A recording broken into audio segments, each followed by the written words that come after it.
علی بھائی اگلا سوال ہے کہ میں دبئی میں ایک میڈیکل لیب میں ملازمت کرتا ہوں. ہمیں پیشاب کے میڈیکل ٹیسٹ کے ریکارڈ کو مینٹین کرنے کے لیے پیشاب کے سیمپلز والی بوتلوں کے باہر چٹ لگا کر مریضوں کا نام بھی لکھنا پڑتا ہے، مثلاً احمد، عبداللہ، علی، عثمان وغیرہ وغیرہ. کیا میرا پیشاب کی بوتلوں پر مریضوں کا نام لکھنا بے ادبی اور گستاخی تو شمار نہیں ہوگا؟ پلیز وضاحت فرما دیں. جزاک اللہ خیرہ جی، آپ نے اتنی باریکی سے اس چیز کو ہائی لائٹ کیا ہے، اور یہی دیکھیں ہماری مجلس کی خوبصورتی یہی ہوتی ہے کہ ہم پوری دنیا سے فیڈ بیک لیتے ہیں کوسچنز کی فارم میں. ہزاروں کوسچنز ریکارڈ ہو چکے ہیں. اس کی برکت ہی یہ ہے کہ ہم سب سے فیڈ بیک لیتے ہیں. ایک اکیلے بندے کے دماغ میں معاشرے میں جو آبزرویشنز ہیں وہ کتنی لے کے آ سکتا ہے. تو یہ بھی ایک بھائی کے سوال آیا، یہ مجھے ای میل کے ذریعے بھی پہنچا، ہمارے واٹس ایپ گروپس میں بھی آیا سوال کے طور پر. تو سب سے پہلے تو میں داد دوں گا کہ کسی نے اس باریکی میں جا کے اپنی آخرت کے پوائنٹ آف ویو سے سوچا. اور ایک واقعی ایک ایشو ہے، ایک مسلمان کے لیے تو یہ بڑا مشکل ہے کہ وہ پیشاب کی سامپل والی بوتل کے باہر اس مریض کا نام لکھے. اس کو حرام کا فتویٰ لگانا تو بڑی دور کی بات ہے. ہم یہ نہیں کہتے کہ حرام، کیونکہ وہ تو ایک قطعی آپ کو نص قطعی اس کے لیے چاہیے ہوگی.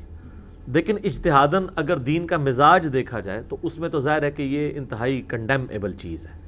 اسلام تو اس چیز کو سپورٹ نہیں کرے گا، جبکہ اس کا دوسرا سلوشن بھی موجود ہے. اگر سلوشن موجود نہ ہو تو کوئی مسئلہ نہیں. تو آج کل تو بار کوڈز آ گئی ہیں، ہر جنرل سٹور کے اوپر آپ دیکھ رہے ہیں بار کوڈز کے ساتھ وہ اس طرح گن اس کے سامنے کرتے ہیں، اس کی قیمت لکھی ہوئی آتی ہے. بار کوڈز آپ خود گھر میں کمپیوٹر کے اوپر جنریٹ کر سکتے ہیں. اور یہ جو اتنی سوفسٹیکیٹڈ لیبز ہیں جن کا ملینز کا بزنس ہے، کئی ایسی لیبز ہیں روزانہ کا ملینز کا بزنس ہے، ان کے لیے ایک چھوٹی سی ایک کمپیوٹر اور ایک پرنٹر لینا یا بار کوڈ جنریٹ کر، انہوں نے بل جنریٹ کرنے کے لیے تو پورے سافٹ ویئر انسٹال کیے ہیں. ایک یہ بھی کر لیں، وہ بار کوڈ جنریٹ کر لیں، ہر ایک یونیک آئی ڈی ہو. جس طرح یہ کہہ رہے ہیں کہ احمد ہے، علی ہے، عثمان نام ہے، تو عثمان تو کہیں آئیں گے، تو پھر عثمان تک تو نہیں، پھر ولدیت بھی لکھنی پڑتی ہوگی. اور اگر ولدیت بھی ایک جیسی ہوئی پھر دادے کا نام بھی لکھیں گے ساتھ. تو اس کی بہتر عثمان سیریل نمبر 3 پہ فلاں ڈیٹ کو جو ہے وہ سیریل نمبر 3 پہ ایک ہی عثمان ہوگا، اور اس کے اگینسٹ ایک بار کوڈ جنریٹ کروا لیں یا یونیک آئی ڈی دے دیں. بار کوڈ کو بھی چھوڑ دیں، سمپل آئی ڈی آپ دے سکتے ہیں کہ آج سپوز ڈیٹ ہے اگر 28 جون 2020، تو آپ 28 جون 2020 آگے سیریل نمبر شروع ہیں تو آپ یوں اس کا نمبر دے دیں 2828-06-20-001.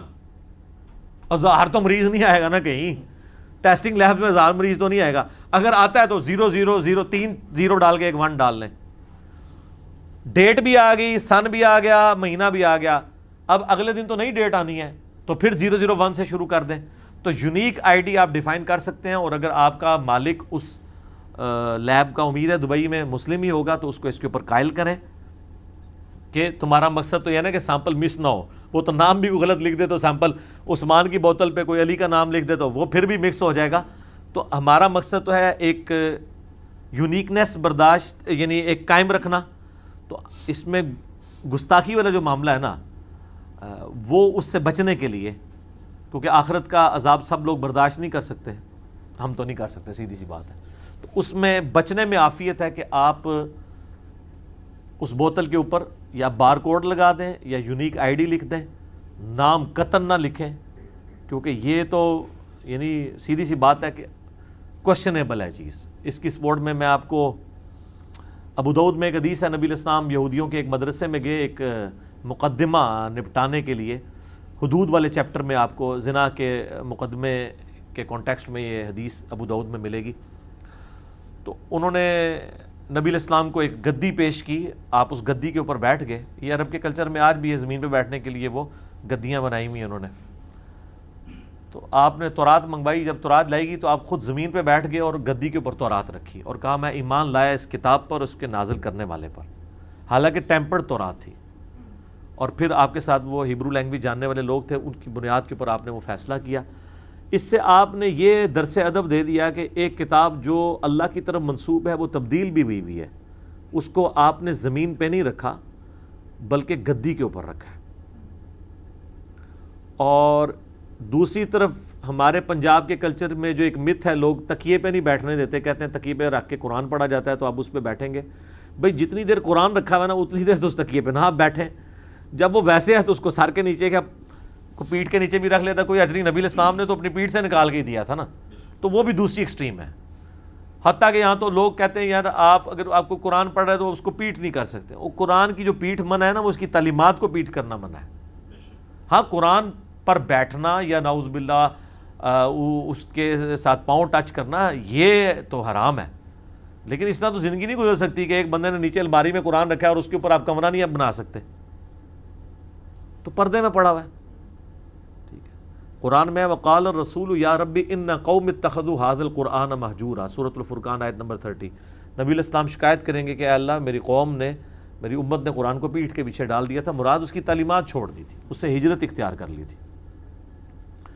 تو یہاں پہ یہ کرنا چاہیے۔ باقی جان کی امان پاؤں تو عرض کروں کہ یہ آپ بات آج کسی سے بھی پوچھیں گے وہ سلوشن تو نہیں آپ کو دے گا، لیکن جذباتی طور پہ یہ کہے گا کہ یار واقعی پیشاب کی بوتل کے باہر نام نہیں لکھنا چاہیے۔ لیکن اگر اسے یہ بتایا جائے کہ آپ کے بزرگ تو اس سے بڑا کام ڈال کے گئے ہیں، میں تو ادھر تک نہیں جواب رکھوں گا، مجھے تو بہانا چاہیے آپ کے دماغ میں ڈرل کرنے کا کہ آپ سوچیں کہ دین میں کیا کیا لوگوں نے ظلم ڈھائے ہیں۔ در مختار فقہ حنفی کی ایک معتبر کتاب ہے، اس کا حاشیہ لکھا ہے رد المحتار۔ در مختار میں خرگوش والی خے ہے، رد المحتار میں ہا ہے۔ رد المحتار کا مطلب ہے در مختار پہ جو اعتراضات تھے یا کوئی عبارتیں تھیں جو مشکل تھیں تو اس سے جو ہے نا رد کیا گیا، اس سے دور کی گئی ہیں وہ تمام چیزیں۔ ابن عابدین شامی المتوفا 1252 ہجری، جس کو مرے ہوئے ابھی 200 سال بھی نہیں ہوئے، لیکن وہ بندہ اتنا بڑا ہے کہ اسے اعلیٰ حضرت احمد بریلوی صاحب بھی بزرگ مانتے ہیں، کیونکہ ان سے پہلے ہے نا، حالانکہ بہت پہلے نہیں ہے، تھوڑا سا ہی پہلے ہے۔ تھوڑا سا پہلے والے کو مانیں گے تو آپ کے تھوڑا سا بعد جو آئیں گے وہ آپ کو بھی مانیں گے، یہ چین چلنی ہے نا۔ اگر آپ اپنے سے پہلے والوں کو بابا نہیں مانیں گے تو آپ کو کوئی بابا نہیں مانے گا۔ اشرف تھانوی صاحب بھی ان کو کوٹ کرتے ہیں، بلکہ فقہ حنفی والے، فقہ حنفی کی پوری وہ بزرگی کی چین میں چند بڑے لوگ جن کا نام لیتے ہیں نا، امام ابو یوسف اور امام محمد کے بعد، تو ان میں چند لوگوں میں ملا علی قاری ہوں اور یہ ابن عابدین شامی، یہ ان میں آتے ہیں۔ اور یہ ابن عابدین شامی وہی ہے جس نے سب سے پہلے محمد بن عبد الوہاب صاحب کو شیطان کا سینگ اور ایجنٹ اس نے ڈکلیئر کیا، اور بخاری مسلم کی حدیثیں جو نجد کے بارے میں تھیں، اور بخاری میں مسلم میں عراق کے الفاظ موجود ہیں، وہ میرا یوٹیوب پہ کلپ دیکھ لیں، محمد بن الوہاب مجدد، اس نے پکڑ کے ان حدیثوں کو مولڈ کر کے فٹ کیا سعودی عرب والے نجد کے اوپر، اور کہا کہ یہ محمد بن الوہاب ہے وہاں سے جو نجدی نکلا ہے، اور اسی کو کاپی کیا المحند علی المفند میں خلیل احمد سہارنپوری نے، اور کہا کہ یہ وہابی تو خارجی ہیں۔ آج ریالوں کے لیے ویسے ایک ہوئے ہیں، جو ان کو مجدد کہہ رہے ہیں ان سے ریال لے رہے ہیں، اور یہاں پہ ان کو خارجی لکھا۔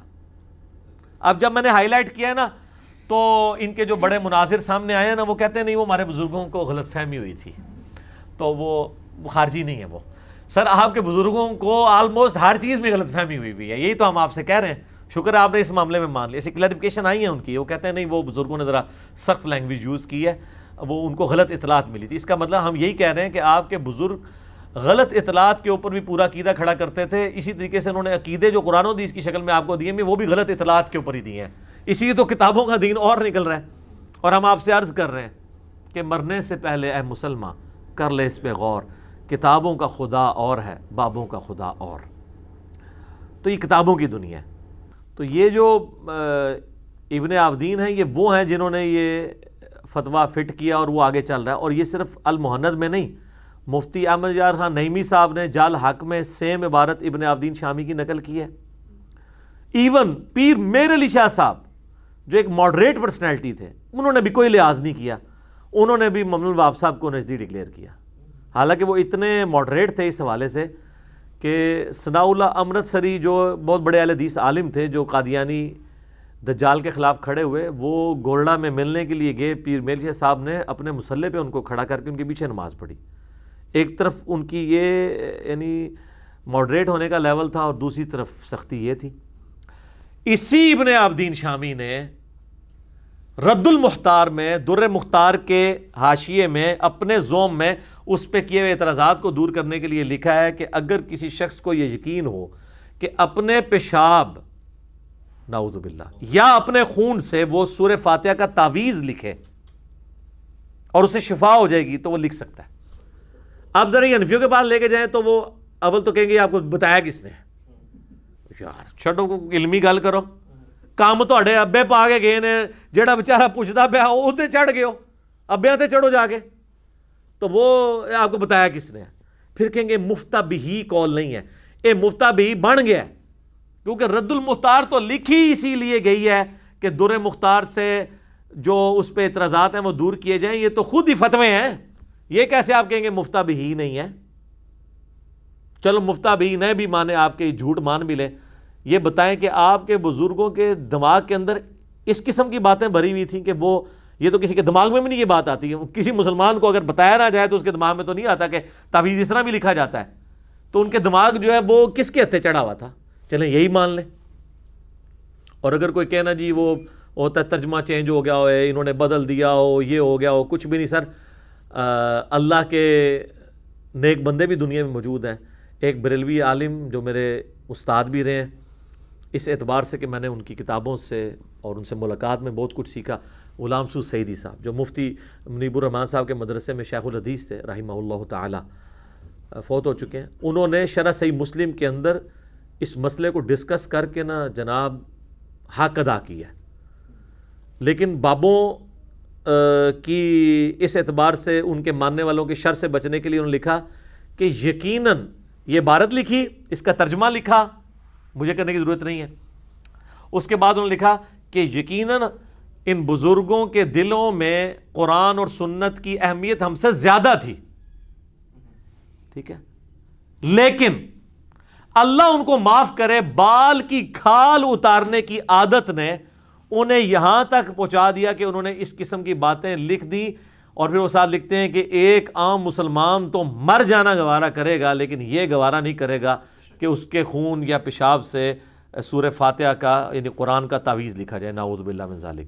تو سر عام مسلمان اگر مر جانا گوارا کرتا ہے بقول غلام سعود سعیدی صاحب کے، تو اس کا مطلب ہے آپ کے بزرگ عام مسلمانوں سے بھی گئے گزرے تھے. میں تو اس میں اور ایڈ کرتا ہوں کہ یہ تو غیر مسلم نہیں کوئی کرے گا. تو پھر آپ اپنی اداؤں کے اوپر بلکہ اپنے بزرگوں کی اداؤں کے اوپر غور کریں. میں اسی جملے پہ کنکلوڈ کرتا ہوں کہ